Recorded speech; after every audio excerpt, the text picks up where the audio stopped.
L'élection présidentielle, c'est dans moins de 4 mois en France et c'est l'une des préoccupations des Français, le coût de la vie et le pouvoir d'achat. Elisabeth Borne, la ministre du Travail, de l'Emploi et de l'Insertion, continue à mettre la pression sur les secteurs professionnels pour qu'ils revoient leur grille de salaire.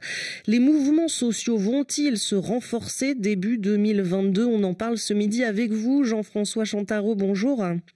Bonjour. Vous êtes directeur général de la société Odis, Observatoire du dialogue et de l'intelligence sociale. Alors en 2022, les prévisions de croissance sont plutôt bonnes, plus de 3,6% selon la Banque de France. Est-ce qu'une croissance forte, c'est propice au dialogue social ? Alors attention, quand on dit croissance forte, il faut mettre en perspective la difficulté de décroissance que nous avons rencontrée en 2020 et au début de cette année 21.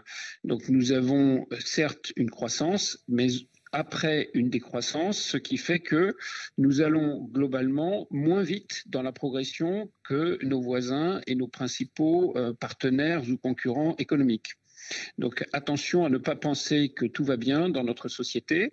Donc oui, néanmoins, quand on progresse, c'est toujours mieux. Il y a du grain à moudre, mais il n'y en a pas beaucoup dans la mesure où nous avons pris du retard par rapport à nous-mêmes. Nous ne sommes pas encore retournés à notre niveau pré-Covid et nous n'allons pas aussi vite pour nous redresser que le font nos principaux partenaires. Et alors ça, c'est un premier point. Ça veut dire quoi ? Ça veut dire que les entreprises ne seront pas forcément enclines à lâcher du lest, notamment à augmenter les salaires ? Ben évidemment, dans votre sommaire, vous venez d'indiquer qu'il va falloir continuer le télétravail. Le télétravail, ça suppose une réorganisation, ça suppose parfois des investissements, ça suppose de repenser la façon dont on s'organise, ça suppose parfois des compétences nouvelles que n'ont pas toutes les entreprises. On n'anime pas des équipes à proximité comme on le fait quand elles sont à distance. On n'anime pas des gens quand on les voit au quotidien 3 fois par heure ou quand on leur parle 3 fois par semaine. Donc évidemment, tout ça génère des difficultés. Cette crise sanitaire est venue percuter le fonctionnement de la société. On peut rajouter à cette difficulté sanitaire le réchauffement climatique. On peut rajouter l'épuisement des matières premières qui est en émergence. On voit poindre des difficultés d'approvisionnement, une élévation des coûts d'un certain nombre de matières premières.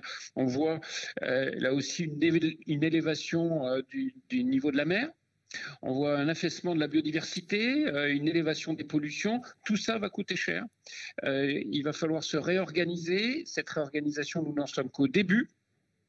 Il va falloir être capable de repenser toute cette complexité pour être capable de la transcender et inventer un nouveau monde. Et si on ne sait pas faire ça, alors si on pense que tout peut continuer comme avant, on se trompe complètement et on va tous dans le mur. Mais aujourd'hui, les Français, je le disais, sont vraiment préoccupés par leur pouvoir d'achat.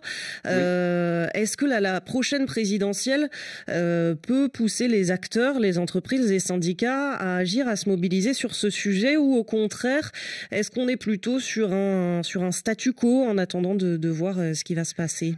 Alors, plusieurs choses. La première, le pouvoir d'achat est préoccupant pour toutes les raisons que j'ai indiquées, sanitaires, climatiques, matières premières, etc. Nous sommes face à des difficultés qui viennent percuter l'organisation de notre société, notre capacité à acquérir des biens et services au coût auquel on avait l'habitude de les acquérir. Et donc, ça veut dire que notre pouvoir d'achat va être en difficulté. Donc, la question de la réorganisation de notre société pour redistribuer correctement les capacités d'acquisition de ces biens et services, c'est-à-dire pour redistribuer du pouvoir d'achat, il va falloir les repenser. Mais par ailleurs, on voit dans cette campagne présidentielle comme dans toutes qu'évidemment, il y a une capacité à canaliser un certain nombre de mécontentements avec quelques espoirs de personnes qui peuvent se reconnaître dans des discours qui sont portés par tel ou tel candidat. Lesquels candidats peuvent dire oui, moi je suis pour le pouvoir d'achat, je vais vous aider, je vais vous sauver, je vais sauver le monde, je vais vous protéger. On a entendu tout ça en long, en large, en travers, quels que soient les candidats, et on va le réentendre.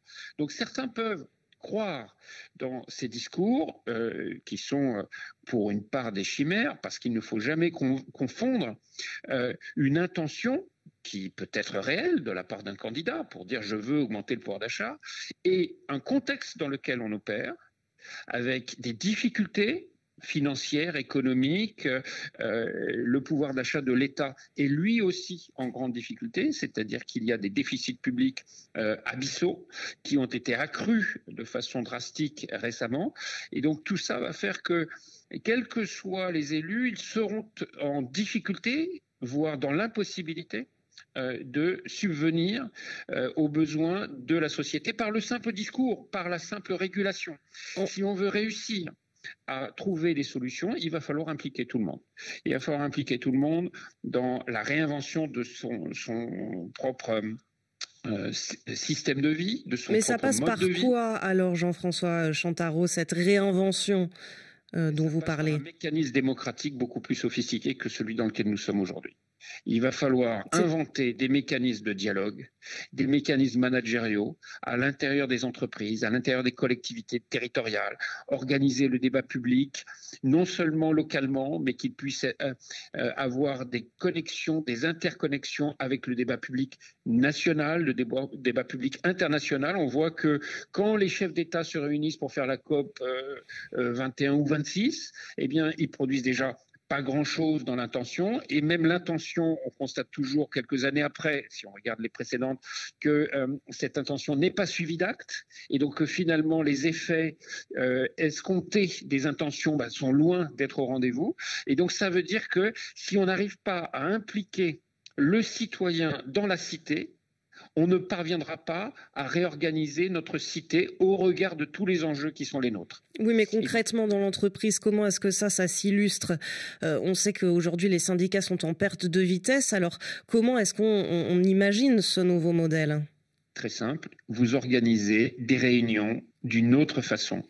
Vous structurez la préparation de vos réunions, vous animez en distribuant la parole, en transparence, en cherchant les faits, les idées, en étant vigilant, en reconnaissant les signaux faibles, en faisant en sorte que non seulement la direction les entende, mais que tout le monde les entende, que tout le monde se mette en situation de chercher des solutions et que tout le monde puisse ajouter, abonder à l'analyse des solutions proposées. Ce qui est un peu le cas des négociations annuelles en entreprise, qui ont lieu tous les ans, qui sont organisées et qui ont abouti, pour certaines, là, très récemment, notamment les salariés d'Auchan, qui ont obtenu une hausse de leur salaire. Des négociations annuelles, c'est annuel. S'il faut réinventer des produits, des services, des modes organisationnels, des façons de travailler, des modes de vie, des modes de travail, ça ne se fait pas une fois par an. Ça se fait en continu. Si on pense que le seul sujet, c'est le résultat de l'entreprise quand on est chef d'entreprise, si on pense que le seul sujet, c'est le niveau du salaire quand on est, ou de la participation quand on est salarié, alors on se trompe. Parce qu'en fait, la vie de l'entreprise, c'est toutes ces dimensions. C'est être capable de réfléchir pour réinventer la façon dont on travaille, les services que l'on rend en interne à nos collègues, que l'on rend en externe à nos clients. Et ça se fait au quotidien. Ça se fait au quotidien en se demandant toujours comment faire pour faire mieux demain, ce que j'ai fait hier. Et donc ça suppose un mécanisme relationnel, un mécanisme managérial, un mental qui est propice à la remise en question. Jean-François Chantarot, merci beaucoup d'avoir été notre invité ce midi sur RFI. Je rappelle que vous êtes directeur général de la société Audis, Observatoire du dialogue et de l'intelligence sociale.